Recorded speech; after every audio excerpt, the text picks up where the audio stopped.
If you are over 50 years old, there is something happening inside your body at this very moment that you cannot see and cannot feel. It is unfolding slowly, without warning signs, without pain, and without any indication that something might be wrong. You could be losing the very foundation of your physical independence, the tissue that allows you to walk, climb stairs, carry groceries, and recover from illness. And the most troubling part is that this process may be accelerating because of a food you have been told your entire adult life is good for you.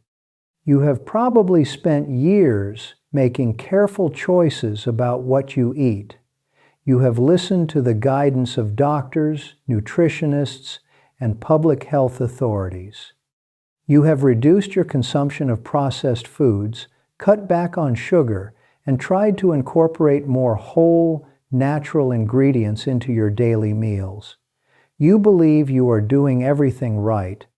And yet, despite these efforts, your muscles may be quietly wasting away, not because you are failing to exercise, not because you are eating junk food, but because one particular food, praised universally as a pillar of healthy eating, may be working against your body in ways that are only now becoming clear to researchers and clinicians.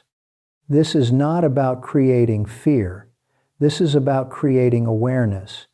Because what you do not know about how your body changes after 50 and how certain foods interact with those changes could be the difference between aging with strength and vitality or gradually losing the physical capacities you have always taken for granted. The information you are about to receive is not commonly discussed in mainstream health conversations, but it is grounded in biological reality, and it could genuinely change the way you think about your diet for the rest of your life. Before we discuss the specific food in question, it is essential that you understand what is happening inside your body as you age. Without this foundation, the reasons why certain foods become problematic will not make complete sense. The human body is in a constant state of building and breaking down tissue. Every day, your muscles undergo microscopic damage and repair. When you are young, this process is efficient and heavily weighted toward building. Your body produces abundant hormones that signal muscle growth. Your cells respond eagerly to protein and amino acids.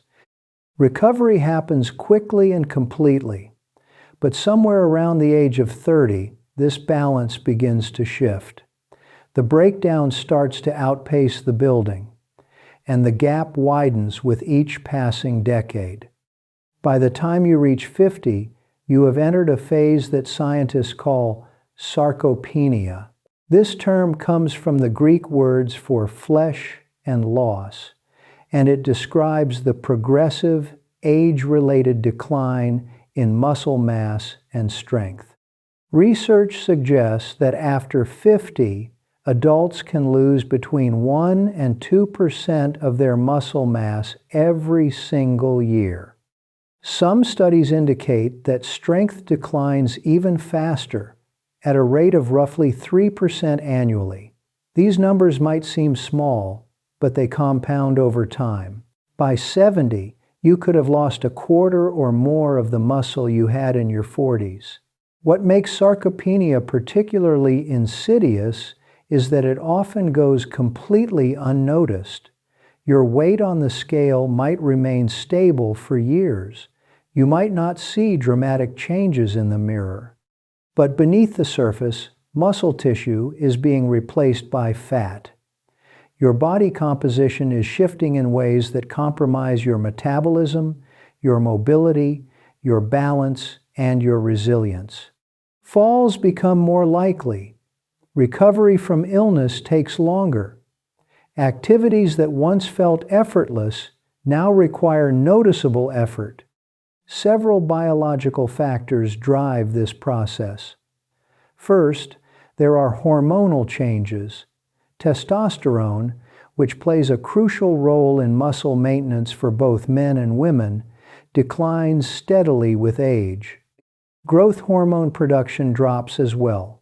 In women, the loss of estrogen during menopause accelerates both muscle and bone loss. These hormonal shifts create an environment in which building muscle becomes increasingly difficult. Second, there is a phenomenon called anabolic resistance. When you are young, consuming protein triggers a robust muscle-building response. Your cells receive the signal, and they get to work synthesizing new muscle tissue. But after 50, this response becomes blunted. Your muscles become resistant to the same signals that once worked so effectively. This means older adults need more protein, and higher quality protein, just to maintain what they already have. Third, your digestive system becomes less efficient. Stomach acid production decreases, enzyme activity slows, the ability to absorb nutrients from food diminishes. Even if you are eating a nutrient-rich diet, your body may not be extracting what it needs. And finally, there is the issue of inflammation. Chronic, low-grade inflammation becomes increasingly common with age. This persistent inflammatory state interferes with muscle repair, promotes tissue breakdown, and accelerates the progression of sarcopenia. Foods that contribute to inflammation, even in subtle ways, can tip the balance further in the wrong direction. All of these factors combine to create a situation where your dietary choices matter more than ever. Foods that might have been neutral or even beneficial when you were younger can become genuinely problematic in your 50s, 60s, and beyond. The food we are examining is not processed junk. It is not fast food or candy or soda. It is something that appears on nearly every list of healthy eating recommendations. It is whole wheat bread. Yes, the same whole grain bread that has been championed as a heart-healthy alternative to refined white bread. The bread that doctors recommend. The bread that appears in nutrition guidelines around the world. For adults over 50 who are trying to preserve their muscle mass, this food may be doing more harm than good, and the reasons are more numerous and more complex than most people realize.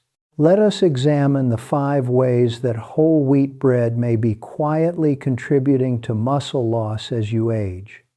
One of the most overlooked issues with whole wheat bread is not what it contains, but what it replaces. When bread becomes a central component of your meals, it occupies space in your stomach and on your plate that could otherwise go to protein-rich foods.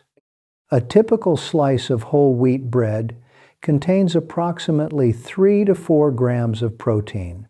This might sound reasonable until you compare it to the protein content of foods that directly support muscle maintenance. An egg contains about 6 grams of complete protein in a much smaller volume. A serving of fish or poultry provides 25 grams or more. These foods deliver the amino acids your muscles desperately need. The concept of displacement is critical here. When you eat toast for breakfast, a sandwich for lunch, and bread alongside your dinner, you are filling up on a food that provides relatively little muscle-supporting nutrition. You feel satisfied, but your muscles have not received the fuel they require.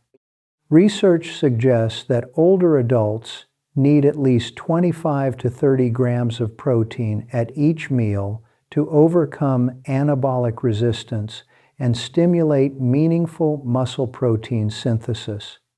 A bread-centered meal rarely comes close to this threshold.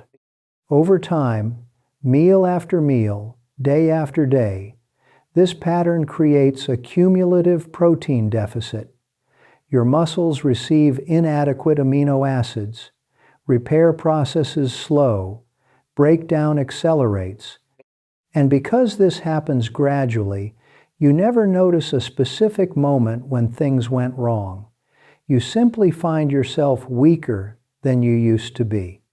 Whole wheat bread is often marketed as having a lower glycemic impact than white bread, but the reality is more complicated.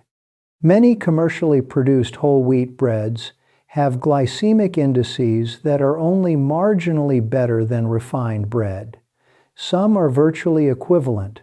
This means that eating whole wheat bread can cause rapid spikes in blood sugar followed by sharp drops. For adults over 50, this pattern of blood sugar volatility has consequences that extend far beyond energy levels. Repeated blood sugar spikes promote the development of insulin resistance. When your cells become less responsive to insulin, the hormonal signals that regulate muscle growth become weaker and less effective. The anabolic resistance that already exists due to aging is compounded. Studies indicate that insulin resistance is independently associated with accelerated muscle loss in older populations. The same mechanism that leads to metabolic dysfunction also undermines your body's ability to maintain lean tissue. Furthermore, blood sugar instability promotes the accumulation of visceral fat, the metabolically active fat that accumulates around organs and releases inflammatory compounds. This inflammation further interferes with muscle maintenance, creating a cycle that becomes harder to break with each passing year. When you eat whole wheat bread regularly, believing it to be a safe choice, you may unknowingly be contributing to the very metabolic dysfunction that accelerates sarcopenia. Protein quality matters as much as protein quantity, perhaps even more so for older adults whose bodies are already struggling to synthesize new muscle tissue. Your muscles require 20 different amino acids to build and repair themselves.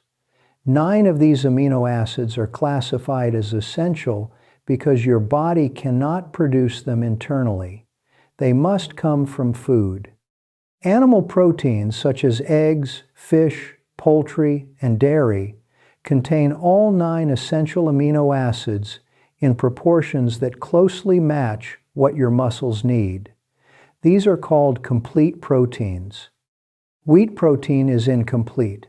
It is particularly deficient in lysine, an essential amino acid that plays a critical role in muscle protein synthesis, tissue repair, and calcium absorption. Without adequate lysine, your body simply cannot build muscle efficiently, no matter how much total protein you consume.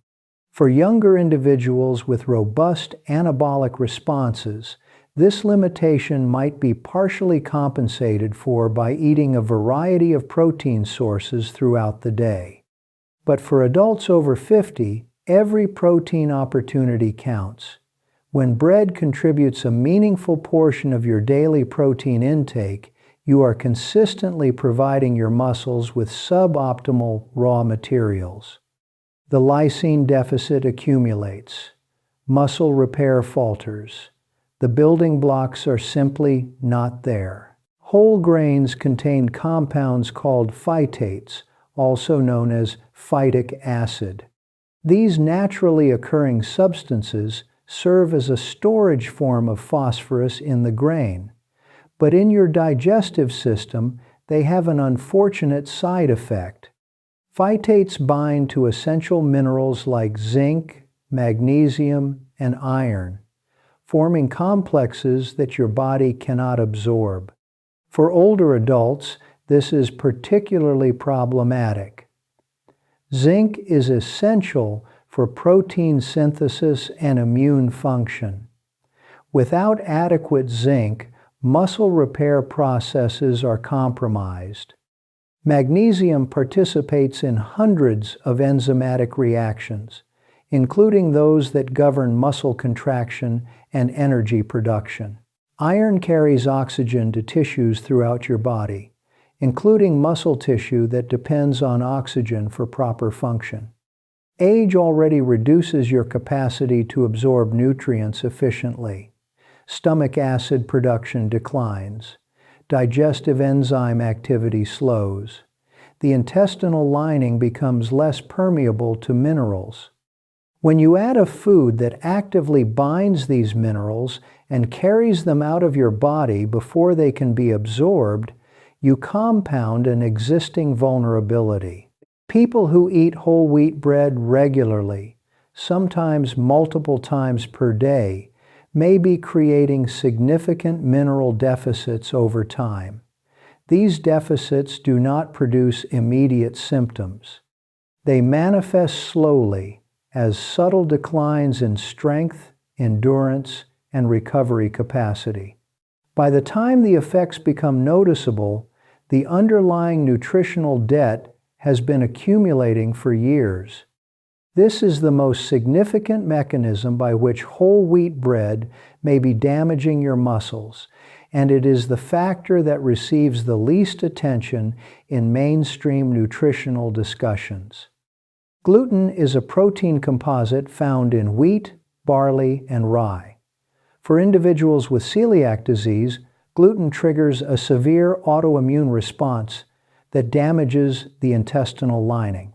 But celiac disease affects only about 1% of the population. What is less commonly discussed is the growing body of evidence suggesting that gluten can cause problems for a much broader group of people, particularly as they age.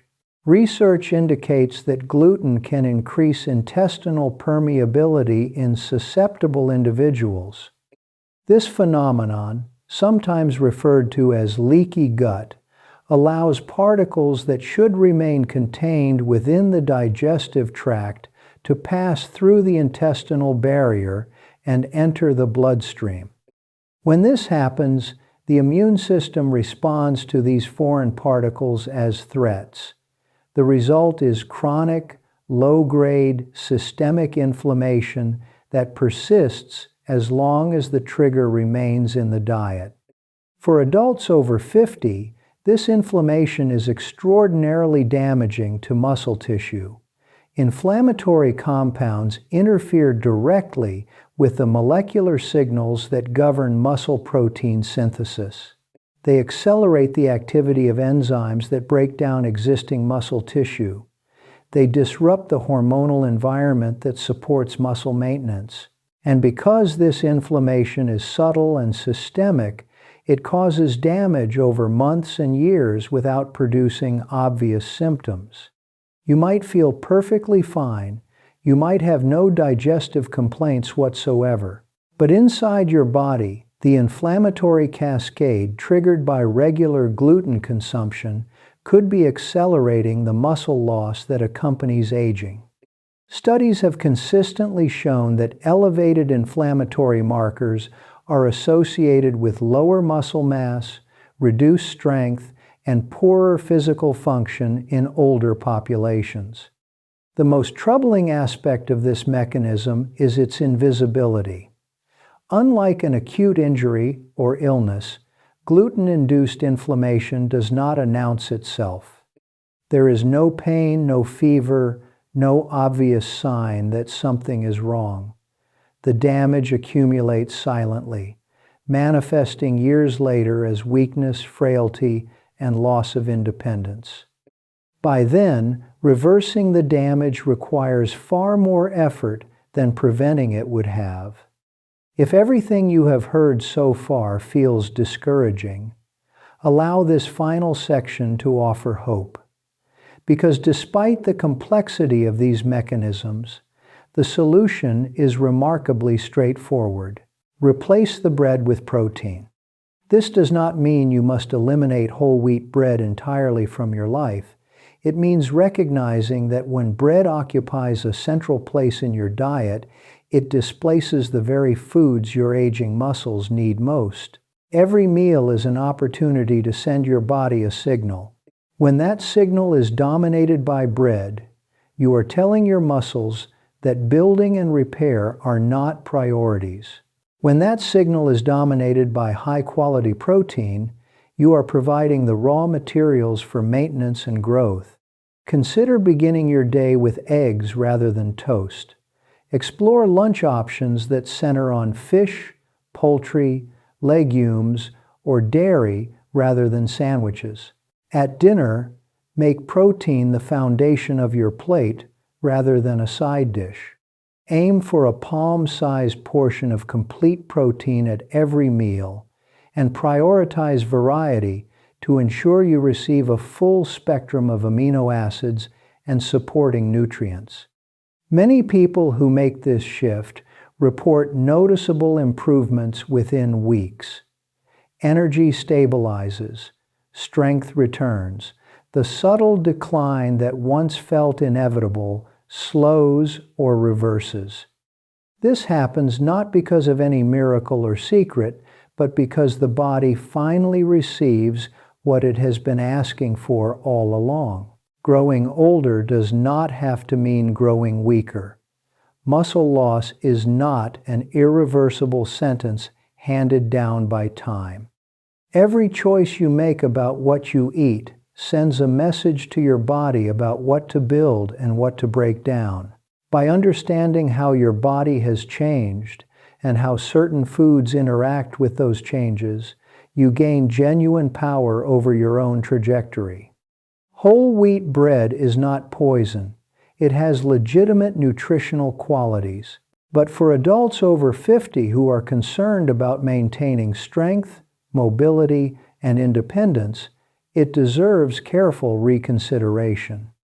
The question is not whether this food is healthy in a general sense, but whether it is serving your specific needs at this particular stage of your life. You now have information that most people never encounter. What you choose to do with it is entirely within your control. If this perspective has been valuable to you, consider sharing it with someone else who might benefit. A friend, a family member, someone you care about who is also navigating the challenges of aging with awareness and intention.